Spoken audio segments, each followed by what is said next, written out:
Good afternoon, everyone. Good afternoon. Over the past few days, we have seen the traumatizing impact of the gun violence epidemic in our country.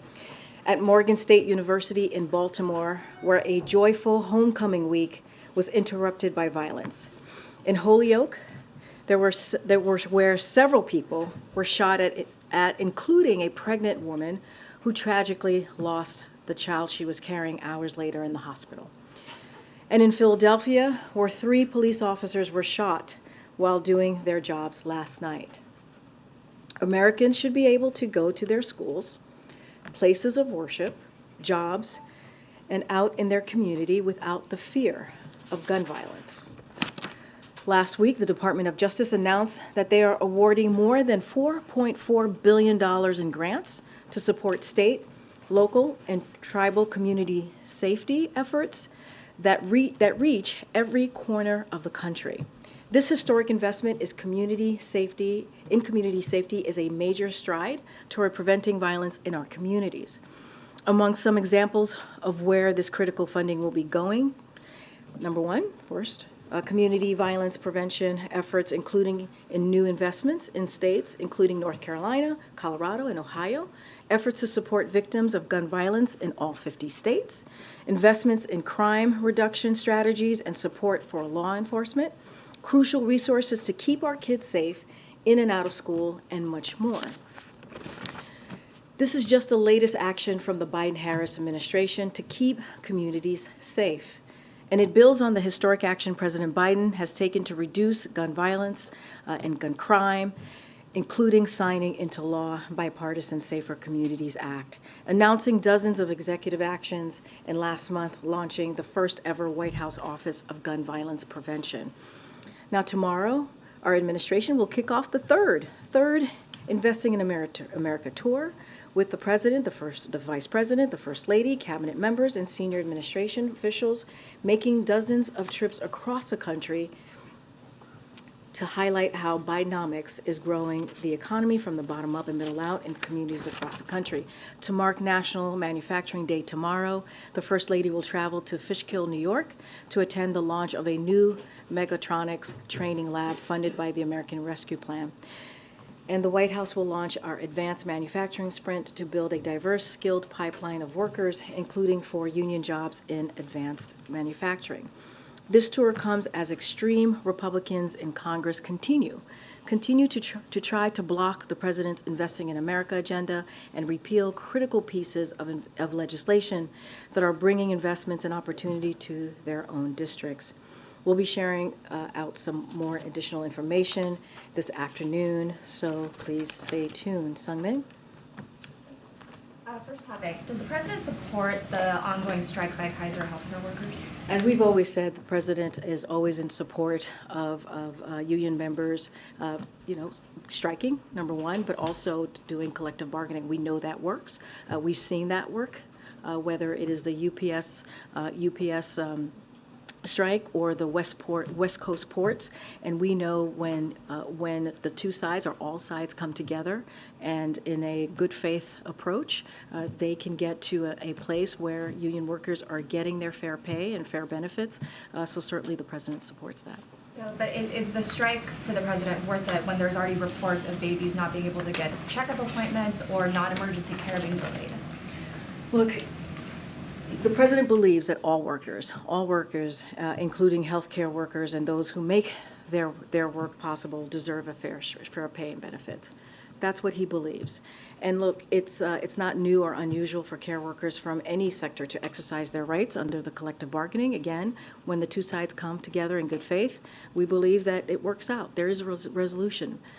There is a win-win scenario here.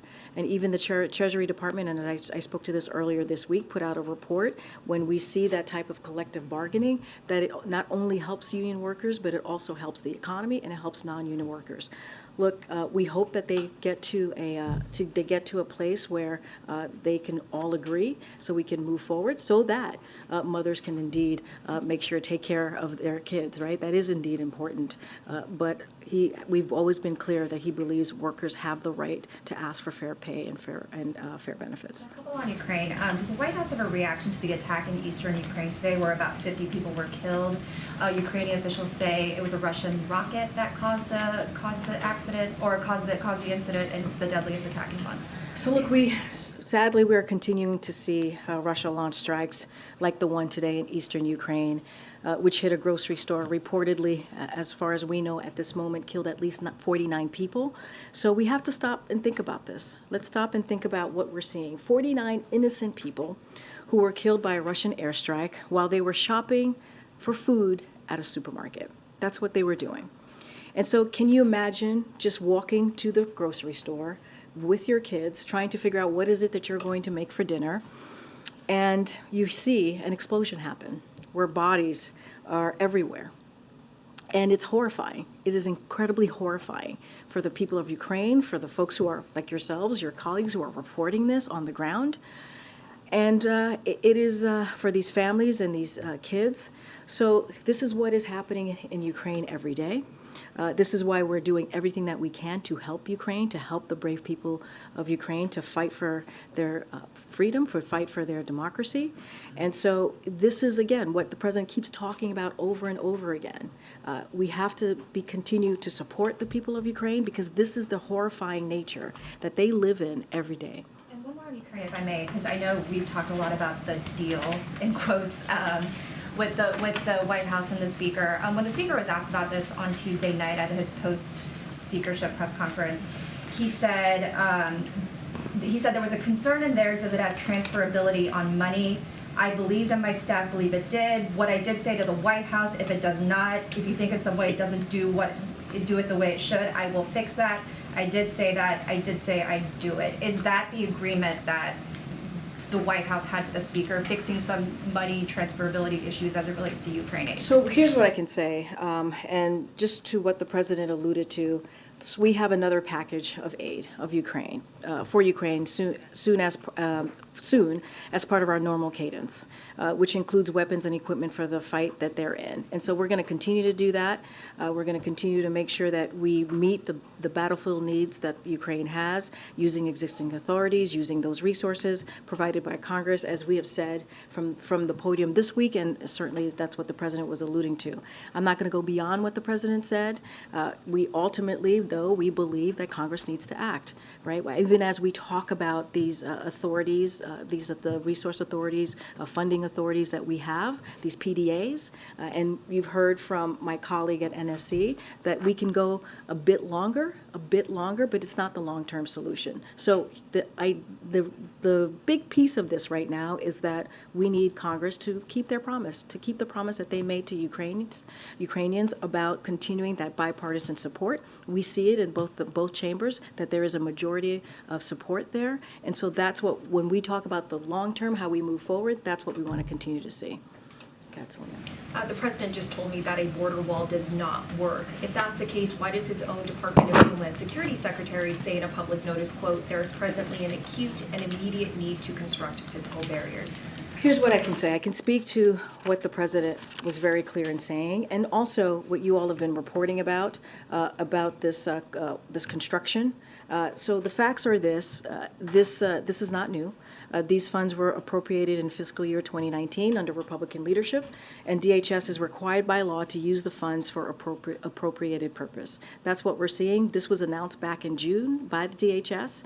And so, look, we believe that there are better effective ways of moving forward to secure our border and security, our border security, and we have continuously asked for Congress to act, to provide our CBP, the law enforcement at the border, to give them the resources they need to do their jobs. And so we're going to continue to call on Congress. We believe, and the president has been very clear, even when you asked him, does a border wall work? He said no. And he's been very consistent about that. We believe that we need border technology that is modernized and land ports of entry, and that's what we want to see. And that's what I can speak to. And this is something that we were required by law, and we are complying. This is an administration that does believe in the rule of law. But why now? For instance, these funds have been available since Biden took office. Why at this time? And the president actually spoke to this, and this is one of the things that he was saying, that he's been asking Congress to reappropriate the funds. He has been. For the past couple of years, and Congress refused. And we have to comply by law to get this done. And that's what you're seeing happening right now. Would there be a way to continue to slow walk this and to delay it? We have to comply by law, and that's what we're doing at this time. We ask Congress to reappropriate the funds. That's what we would prefer to see, not waste the funding in the way that they're doing it right now, that we are required to do. But they refused, and so now we're moving forward. Go ahead. Thanks, Karine. What specific law will the administration be breaking if funds appropriated for the border wall are not used, especially because the funds go unused all the time? I mean, why not let it go unused this time? Well, look, I'm not going to speak to the law. I would have to refer you to Department of Justice. I'm not a lawyer, but what I can tell you is that this is a law that we are complying with. We have asked Congress multiple times to reappropriate this. This is not the way that we believe is going to be effective here. We believe in modernizing the system, not actually building a wall. The president said himself he does not think this is effective, and so we're complying by law. And we believe that in the rule of law here, and we're moving forward and getting that, in following the law. Is this the administration in some ways recognizing that using these funds at this moment will be useful in Texas? We are complying by the law that says that we need to do this, and that's what DHS is asking for. How is this consistent with what President Biden pledged to do when he was elected, which is that he will not use any funds to use the border law? What will you tell? Let's make this really clear. The facts are that this is not new, right? This is something that came from the last administration under the Republican leadership in fiscal year 2019, and we are required to do this. We are required, DHS is required to comply by the law. That's what we're doing here. And look, the president, he said this himself. He basically asked Congress to reappropriate the funds. They wouldn't do it. And so now we have to comply by the law. Now, this was something that was announced 6 months ago. DHS actually announced this 6 months ago. And so this is not new. This is actually not new. Does this help with the situation in Texas? We believe that a border wall is not effective. You heard that from the president when your colleague Selena asked him directly. He said, we don't believe it's effective. We have asked Congress to actually help us, use these funds in smarter, more effective ways. That's what we've asked for. They refuse, but we're going to continue to ask for Congress, especially Republicans who are holding this back, to act. If the border wall is ineffective, why is the Homeland Security Secretary saying that it's necessary to prevent unlawful entries into the United States? I have not seen that full statement. I know. In the notice that went out this I morning. hear you. I'm just saying I have not seen his full statement on that. What I can speak to is for the president. The president's been very clear that he doesn't believe it's effective. He answered that question of your colleague. That's what I can speak to. That's what we're going to talk about. And we've actually said there are smarter ways and more effective ways in dealing with this. And there are.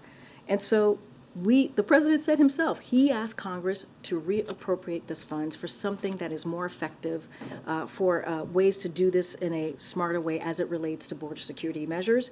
They refused. This was announced back in June, and now we're moving forward. And he said in 2020 as a candidate, so after this law was passed in 2019, that there will not be another foot of wall constructed in my administration. How can you say that he's not breaking that promise? Well, what I can say is that there's a law that the DHS is complying with. We believe in the rule of law, and that's what we're moving forward with.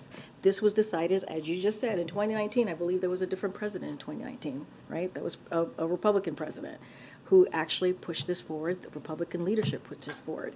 And so now we're complying by the law. Let's not forget, this was 6 months ago. This was out there 6 months ago. I know you guys are asking me about this now, but this was actually not new, and this was done 6 months ago.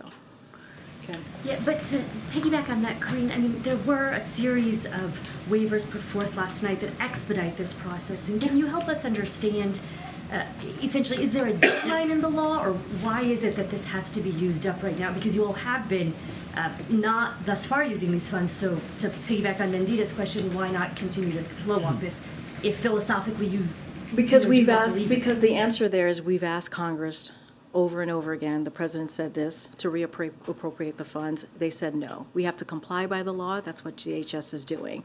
As you asked me about the environmental laws that we had to deal with, you know, we have to comply by the law, and which requires, because we have to comply by the law, which requires the agencies to use these funds for their appropriated purpose. Now, CBP will conduct environmental and cultural resource surveys of this project, and so certainly I would refer you to DHS and CBP on the specifics of that, and also the law itself. What I can tell you is that we have to comply by the law, and that's what we're doing, and that's what DHS is doing. Again, this was announced back in June, and this is how we're moving forward. And you heard directly from the president. His stance on the border wall has not changed. He does not believe it is effective. He's been very clear about that.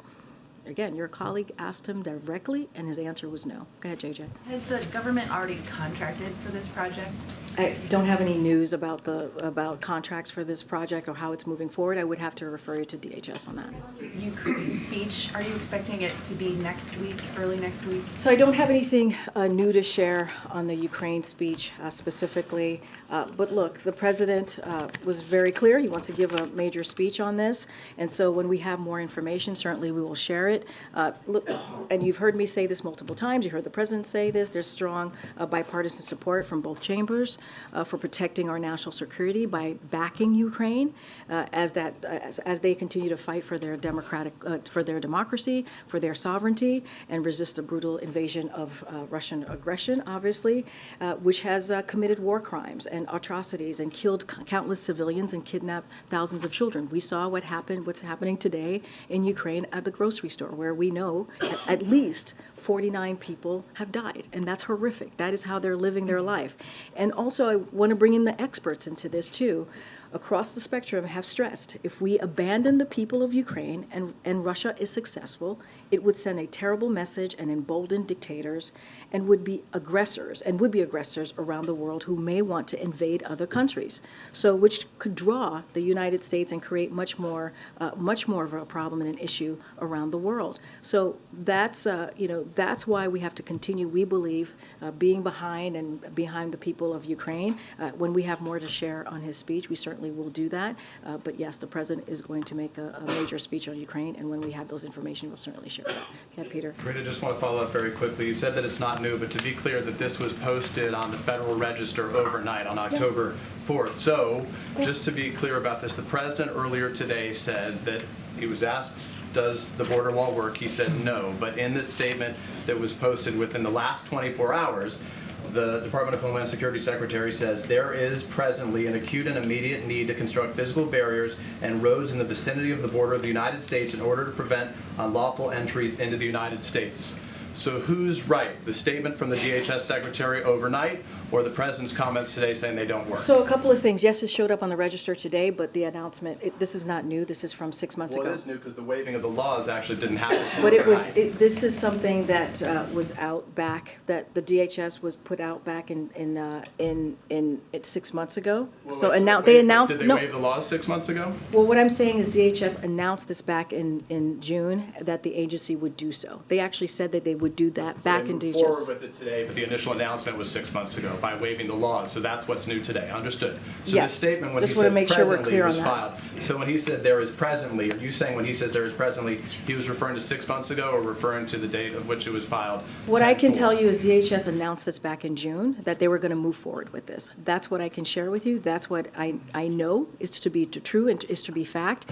Look, I can speak for the president. The president said, he was asked directly, he doesn't believe a border wall is effective. Does he have a disagreement with his Department of Homeland Security Secretary? What I can tell you, what the president, I want to tell you what the president said and what your colleague asked him. He said, no, he doesn't believe that the border wall is effective. Speaking in direct contradiction to what his own I know, Homeland I hear Security you. Secretary I says. hear you. I'm speaking for the president. I'm saying that he has said that he does not believe a border wall is effective. That's what he was asked. He has said that for some time now, and it still remains to be the case. He asked, right? He asked Congress multiple times. His team has asked Congress to reappropriate the funds. They refused to do that. We're going to comply by law. Will you ask the president on our behalf then, in the absence of our ability to do that, whether he disagrees with the statement that there is presently an acute and immediate need to construct I'm physical happy to barriers? take that back. I'm happy to take that back. Go ahead. Karine, again on the wall, Mexico's president is saying that the plans to move forward quote, are contrary to what President Biden had been proposing. Has the president addressed this with Mexico? Has he talked I mean, he to- just addressed it in But has the has Oval. he spoken to the Mexican leader? I hear you, but that was just came out, right? I'm assuming that he just made that statement, correct? talked to him in Well, advance. you guys just saw him. He was meeting with his national security advisors, right? With the new chairman. So, first of all, you heard directly from the president. He said that he does not think a border wall is effective. So you heard directly from the president on that as the president of Mexico is speaking to, right? So you heard directly from the president. I don't have a call to read out. The president has been busy meeting with his national security team. I don't have a call to reach out. As you know, members of his team here at the White House they went down to Mexico. They did a delegation and went down there and had meetings. I don't have a call to read out from the president. Go ahead, Nancy. Thanks, Karine. As someone who spends a fair amount of time in the Oval Office with the president, did you ever have a troubling encounter with Commander? No, not at all. So he never nipped you? No. Were you ever wary of being No. around him No, and because of the biting incidents that you had heard about? Absolutely not. And I've seen Commander many times. I was never worried, and I've never been bit by Commander. Have any of the members of your staff? What I can say, I don't have numbers of exact numbers of any incidents with Commander. I do want to lay out something that my colleague, Elizabeth Alexander, over at the First Lady's office, who's our communications director, and just to be clear here, and we want to make sure that folks understand, just in case you guys didn't see her statement here, and it goes as follows. The President and the First Lady care deeply about the safety of those who work at the White House and those who protect them every day. They remain grateful for the patience and support of the U.S. Secret Service and all involved as they continue to work through solution. Commander is not presently at the White House, on the White House campus, and while next steps are evaluated. That was a statement that came out from the First Lady's office, and so I will certainly leave it there. But no, as it relates to me, I was never weary of a Commander. I've seen him many, many times, and so I can only speak for myself, though, and I can't speak to anything else outside of that. I'm surprised. I've been bitten by a dog. If there was a dog that had bitten 11 or 12 other people, I'd be a little nervous around that dog. Why weren't you? I mean, I'm not sure why this has to do anything with me. I was just not nervous at all. So that is not a concern for me. That is not something that I can't speak to anything else outside of what you have heard from the First Lady's office. And so I'll just leave it there. All right. Will you make the dog available for questions? Do you want me to bring the dog into the briefing room? That should be fun. That should be fun. Go ahead. Thanks, Karine. If you'll take another question on the wall. You said, quoting the president, that he did not believe that a wall was effective. And you, in your own words, said that it would be a waste. I wonder if you could talk about why a wall is ineffective for a number of different reasons, whether it's stopping drugs, stopping illegal migration. Yeah. Obviously, the president has voted for the Secure Fence Act in 2006, specifically talking about how it would be effective in stopping drugs. Well, we believe, so first of all, he was asked, do you believe, let me get the exact, do you believe, by your colleague Selena here, do you believe the border wall works? He said no, right? He answered that directly. So we believe there are more effective ways of dealing with this, dealing with the border security. And so, of course, we have repeatedly asked Congress to make sure that CBP have the resources they need to do their jobs. And we think there are other ways to do that, whether it's smarter, more effective border security measures. And so, like border technology, we believe that works when you modernize that, and also land ports of entry. We believe that's what works to deal with border security. And so we've been very clear. The president's been very clear about this. He doesn't believe the border wall is effective, and that has not changed. That has not changed. We are complying by the law. DHS is complying by the law. That's an appropriation that came from fiscal year 2019 under the last administration, Republican leadership, and that's what you're seeing now. I just want to follow up with a question about the letter that Governor Pritzker sent earlier this week. He asked for one person in the White House who deals with the president to be a coordinator for border issues, for irregular migration and how it's impacting some of these big cities. What's the White House response to this idea that he needs one person, because it sounds like he thinks that there's more coordination that needs to be happening? So here's the thing. There are multiple folks here who deal with, who have been in touch with governors across the country on this issue. You have the Intergovernmental Affairs Office, which is led by Tom Perez.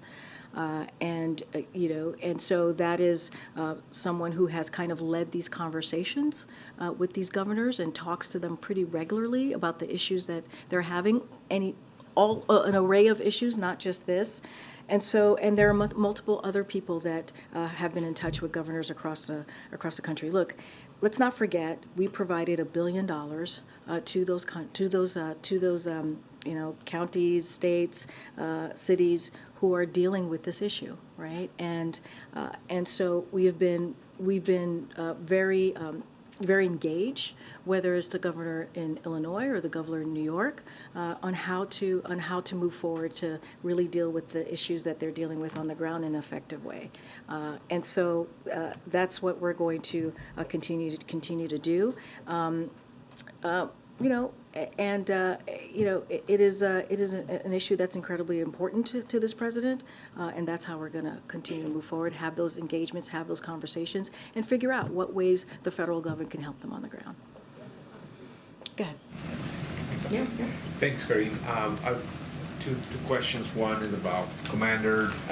Are there more dogs of the First Family in the White House complex, or not? I just wanted to find out if there's more dogs. I mean, it was just Commander that was here on campus, as I just mentioned. He's not on the Question White that House has to at the do time. with the Darien Gap down in Central America. There's a lot of talks between, apparently the government of Panama is making a complaint today against the government of Colombia for not stopping up all the migration that is going through that area and apparently damaging all the natural environment there. I was wondering if the U.S. is considering any action to help either Panama or Colombia to manage the migration flows in that region. So I don't have any new policy announcement to make at this time, but as you know, the president has had, and his team, right, whether it's DHS or State Department, diplomatic conversations with folks in the region. As you know, when it comes to migration, it is a regional issue, not just at the border in the South. And so we have consistently continued to have those conversations, those diplomatic conversations. As you know, he brought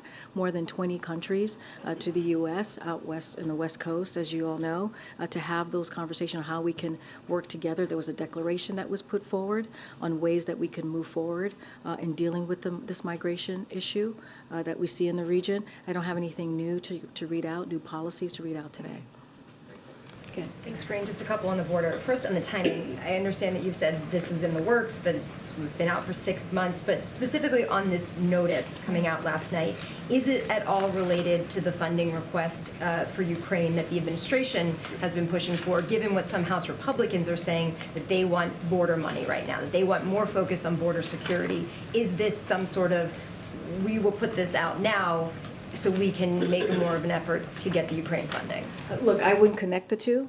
I think, again, the president has said multiple times as answering why now, the president multiple times has asked Congress to reappropriate these funds. They wouldn't do it, and so we're moving forward.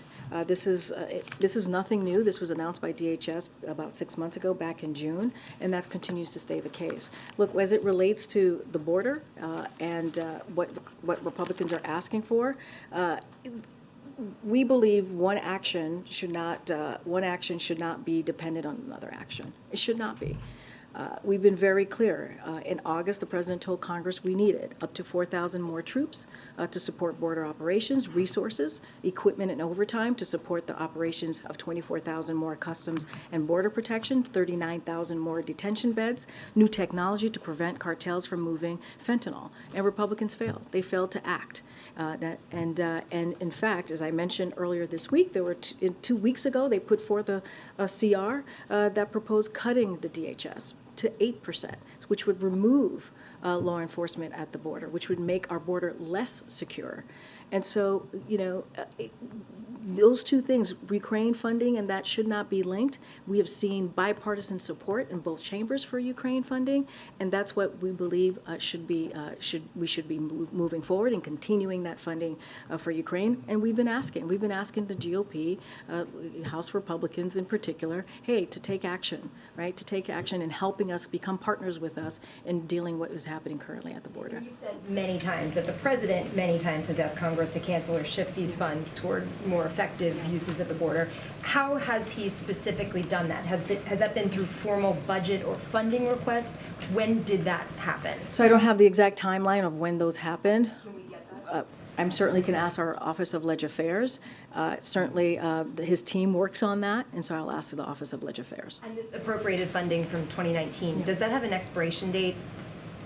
I don't have the timeline or the date on if there's an expiration. I would refer you to DHS on that particular question. But again, we are complying by the law on this. Okay, Joe. Could there be future border projects from the same amount allocation of funding that was appropriated in 2019? I mean, is this the end of it? Look, I don't know about any additional funding from the fiscal 2019. I can speak to this right now as it relates to the structure that we are being compelled by law to have to deal with. Anything specifically about border or what's next or how they're moving, I would certainly refer it to DHS. And real quick, back on Commander, where exactly is Commander the dog right now? Is he in Wilmington? I'm not going to go beyond Okay. saying that he's no longer on campus. Thanks. Go ahead, Phil, in the back. Thank you. You've reiterated that the president's position is consistent when it comes to the border wall. His DHS secretary previously said in 2021 that he was against the border wall. As plenty of my colleagues have pointed out, he has recently said that there's an acute need. It seems that his secretary has changed his mind. So will the president, or has the president inquired what caused that evolution? Of what caused the evolution of? Mayorkas' opinion when it comes Well, to you just heard from the president. I'm not going to get into. Is he curious perhaps what Mayorkas saw? I'm just saying that you just heard from the president. He was asked directly the question and he said no. I don't have anything else to add beyond that. And then is there any comment on reports that a US F-16 shot down a Turkish drone that was nearing American forces in Syria? So we did see those reports as I was walking out here. I would have to certainly confer with the National Security Council. I just don't have anything to share on that. But in the meantime, I would refer to Department of Defense. Thank you, Karine. Go ahead. Thanks.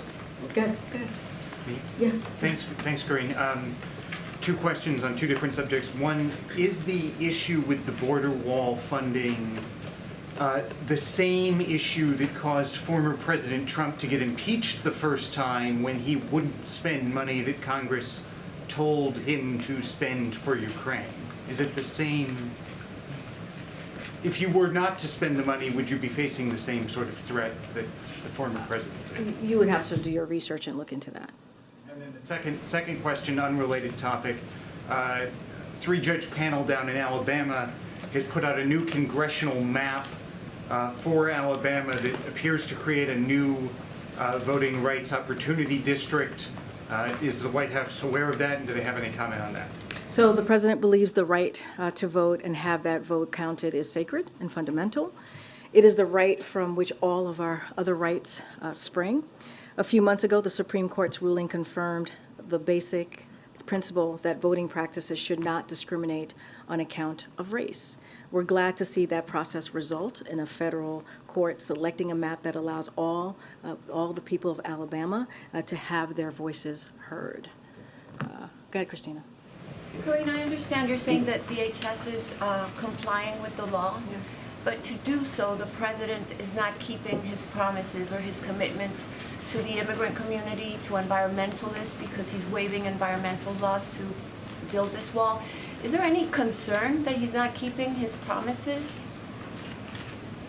The president is always working to keep his campaign promises. You've seen that in many other policies and issues that he's worked on. He's complying by the law. He's following, certainly we believe in following the rule of law. And that's what he's doing here. It is as simple as that.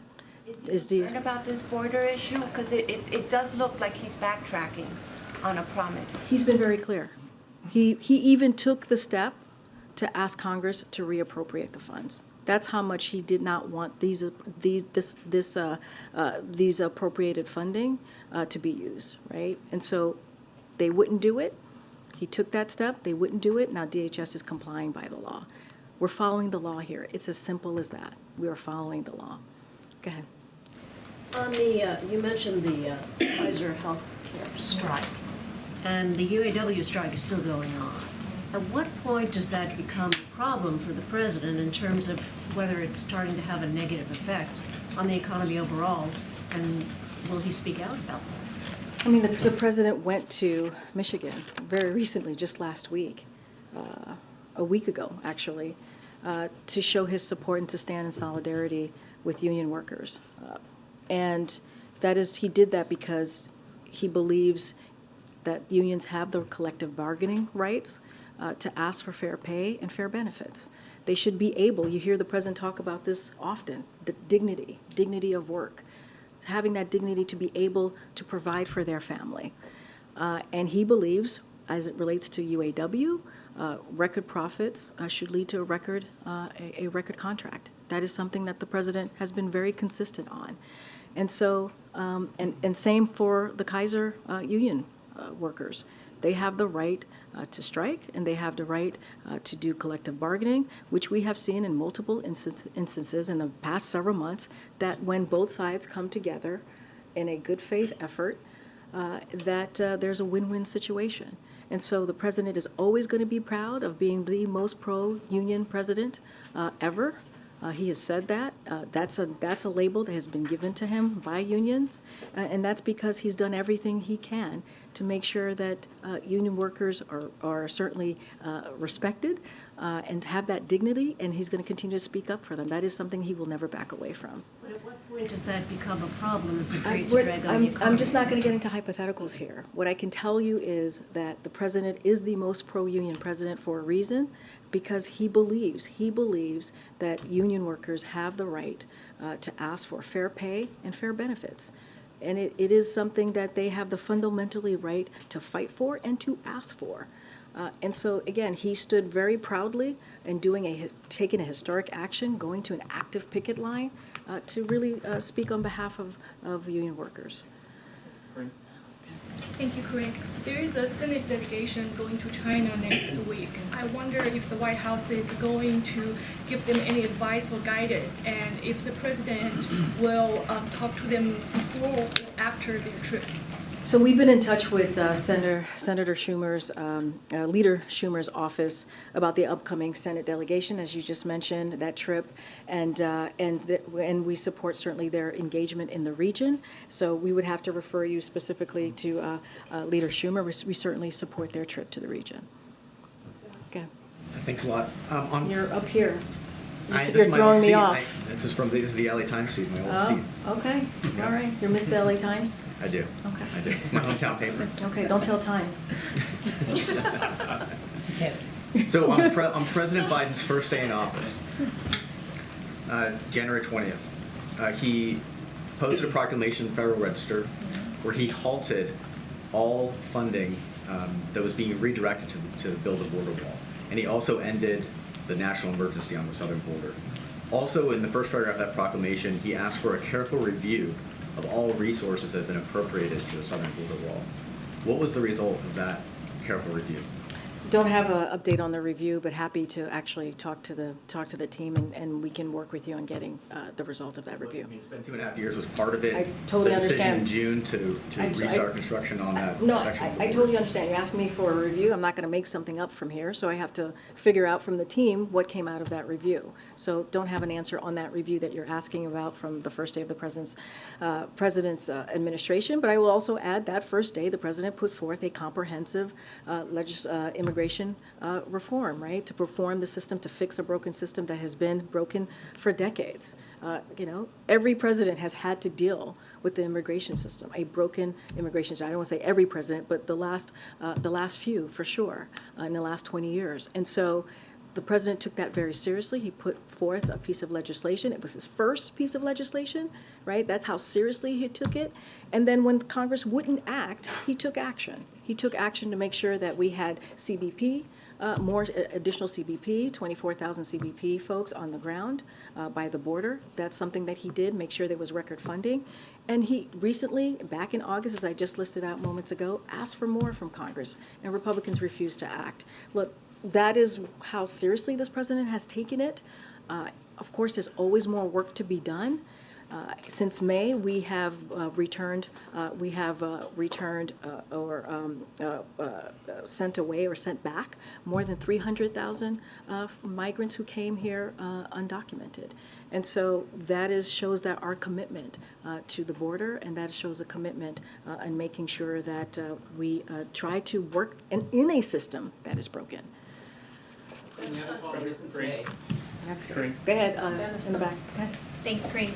The Supreme Court is beginning a new term, and this court has been known in the last couple of years to upend precedent on issues that this White House very much cares about. Can you talk about how you all are viewing this Supreme Court term and what you're specifically doing to prepare, given there's so many cases with issues that I know you all are watching?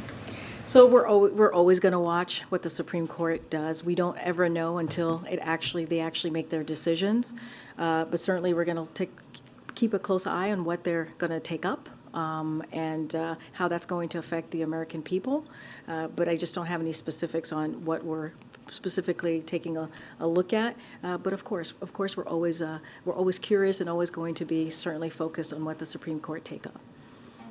Acting Secretary Sue and Gene Sperling were assigned to work on the UAW strike. Are they still in Washington, or have they gone to Michigan at this point? So I don't have anything new about any engagement from the Secretary or Gene Sperling as it relates to UAW. Certainly, if we have anything to share, we will do that. Okay, way in the back. Way in the back. Go ahead. Thank you, appreciate it. Two questions on the border wall. Sure. First, just to clarify, the White House says that it's doing this only because it has to, no other reason, like a surge in border crossings or pressure from other Democratic leaders? DHS was required to use this funds for their appropriated purposes to comply with the law.